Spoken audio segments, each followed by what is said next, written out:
this light is so bright, so I'm not to picture you guys in your underwear. I'm nervous. I have a joke might help. It feels so impossible to try and summarize the past 5 years of my life into a short story. I remember feeling like time had frozen for extensive periods, and now it all feels like a blur. I moved to Bozeman in 2014 and met my now husband, Gene. We were both in a place of trying to rebuild our lives, so naturally, the only thing to do was to move in together. A month later, I was pregnant with a baby of a man that I barely knew. I loved being pregnant. Gene cooked me breakfast, lunch, and dinner and gave me daily foot massages. Everyone around me was always so kind and talkative. The attention and care felt good. I felt good. Even the birth itself went smoothly. I only asked for the epidural about 18 times. But my badass doula and superstar husband carried me through to the end without it. My daughter's early days are foggy, and that makes me sad, but I know it's because they were sleepless and I wasn't myself. Ariana was not the easiest baby. She wanted to be held all the time, and like a cat, would need our skin to fall asleep. We would drive her around in the car, swing her in her car seat, and fall asleep holding her. I was tense, and I was anxious. Neither Gene nor I were getting any sleep at night because of how fussy Ariana was. He would kind of wake up from her crying, but really still be awake, and we would, really still be asleep. Just kidding. And we would get into explosive fights. I'm talking World War III, leaving the house at 2 a.m., getting divorced every single day, fights. Most of the time he wouldn't remember because he had really still been asleep, but I did.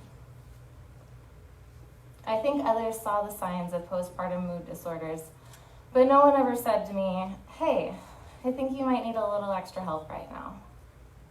Instead, I was too cranky, too crazy, and too sensitive. I was too much, and inside, everything felt like too much. Around 6 months postpartum, I found myself sitting on my bathroom floor, bawling my eyes out because Gene and I had just gotten into another explosive fight. We hadn't had sex in God only knows how long, and quite frankly, it sounded terrible. Gene thought that I was no longer attracted to him, that I didn't still love him. I did love him. I was still attracted to him. So why didn't I want to have sex? I messaged Kelly, my doula from Ariana's birth, asking her what was wrong with me and how to fix it. Looking back, her answer was one of the first small pieces of selfless love, compassion, and connection that I received in the postpartum period. She told me that this was normal. I wasn't broken.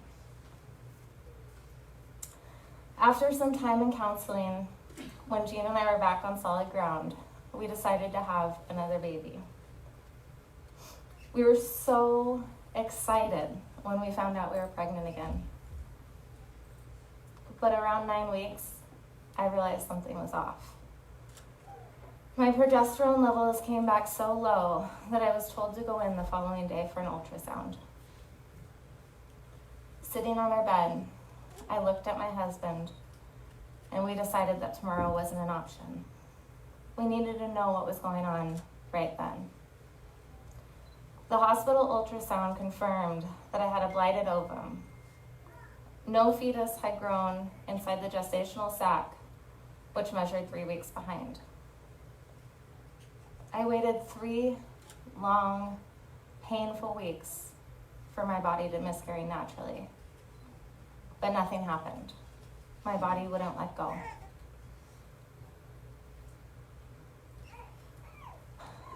The day after we found out that I was miscarrying, I attended my first birth as a doula.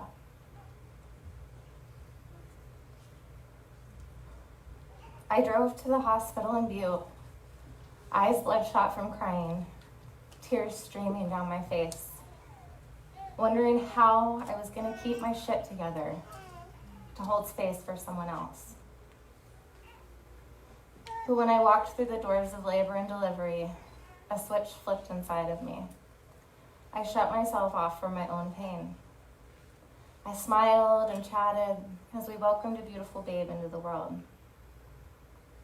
At the same time, I was losing mine. I attended a total of 3 births while I was miscarrying. Around 12 weeks, I decided the emotional toll of miscarrying naturally, was too much and took Cytotec. After the sac released, I sat staring at it, sitting in the toilet, before having to go to the ER from almost passing out. This is it? How am I supposed to feel? What am I supposed to say? Am I really supposed to flush part of myself down the toilet? At least there wasn't a baby. Oh, at least there wasn't a baby.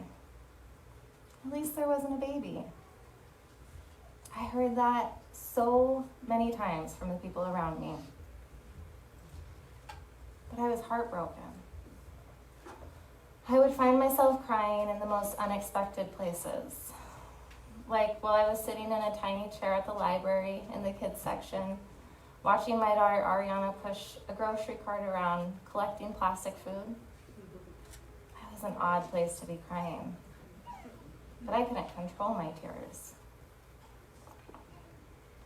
10 weeks later, while visiting family in California for Thanksgiving, I started hemorrhaging.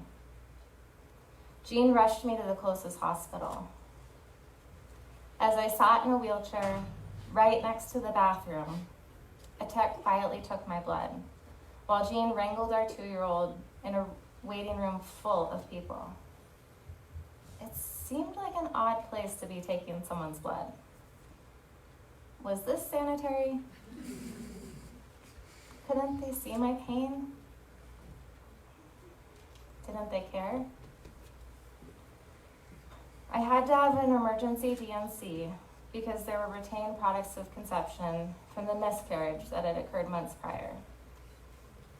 I got on the plane, heading back to Bozeman, feeling like I had lost the baby all over again. 8 months later, we were pregnant again. We held our excitement in for as long as possible. I always loved watching people's gender reveals online, and I wanted to share a moment like that with Jean. But as I watched the blue smoke billowing out next to us, surrounded by friends and family, I felt disconnected. I felt scared. Once you've gone through a miscarriage, pregnancy is never the same. Over the course of this pregnancy, I had 4 ultrasounds, monitored my HCG and progesterone a lot, and used a Doppler at home frequently. I waited until the end of my pregnancy to start preparing, but damn, did I prepare. Meals were in the freezer for after baby arrived. Things to keep Ariana occupied were ready to go. Mom came to stay with us for the entire birth month. PT had been arranged and a counselor had been picked out. My husband and I even made plans to sleep separately this time to avoid conflict. And I had a kick-ass birth team. Elijah was head down in perfect position at my last prenatal appointment. I went into labor that evening. And I was still in labor the following morning, exactly 1 year ago today. My contractions stalled temporarily, but by that evening, things had picked up. I labored on a birth ball. next to my sleeping daughter, watching a movie in a room lit by the glow of a salt lamp. This was my dream. I started pushing shortly after arriving at the hospital. The room was filled with chatter, and then suddenly, there was silence. It was deafening, and it lasted for what felt like minutes. The kind of silence where your ears are ringing, and that's the only thing that you can hear. There were people moving, but there wasn't any sound. The silence was broken by my midwife Cassie's voice. The baby is breech. All the noise came crashing back down around me as a room full of people started to panic. This baby was not being delivered vaginally at this hospital. I was going to have a C-section. What came next was mostly a blur. That same switch inside of me, that I've got shit to handle switch, quickly flipped and I shut down. Cassie looked at me with pain in her eyes and echoed my same emotions. I wanted to cry, but I couldn't. In our birth photography album, there's a picture of my husband towering over me, signing a consent form while Cassie and Kelly talked me through what was going on. I don't remember Jane signing that form. Elijah was born perfect, and my husband was a rock through everything. He took such great care of me, both at the hospital and at home, doing everything around the house so that I could heal. My mom was a huge help too. Even with so much help, my anxiety still kicked up shortly after we got home. Elijah had silent reflux, and I became terrified that he was going to choke in his sleep. There was a point where I didn't sleep for 3 days straight. I would stay up watching him to make sure that he was still breathing. Around 6 weeks postpartum, my physical therapist, Shannon, noticed that I was having a hard time. She told me that she was going to have to call Cassie, and I was okay with that. I knew that this time I needed the extra support. Cassie called me shortly after, and we decided that I would try some medication. The birth of my daughter and the birth of my son were so totally different. With my daughter, things were straightforward, but my postpartum support network was lacking. I suffered for a year with depression and anxiety that could have been managed with a much better plan. The birth of my son was traumatic for both my husband and me. The difference this time is that there were professionals looking out for me. I'd love to tell you that with medication and support, everything's been smooth sailing, but I've still struggled here and there. I've had to figure out how to be a doula while taking care of a baby, my family of 6, and myself.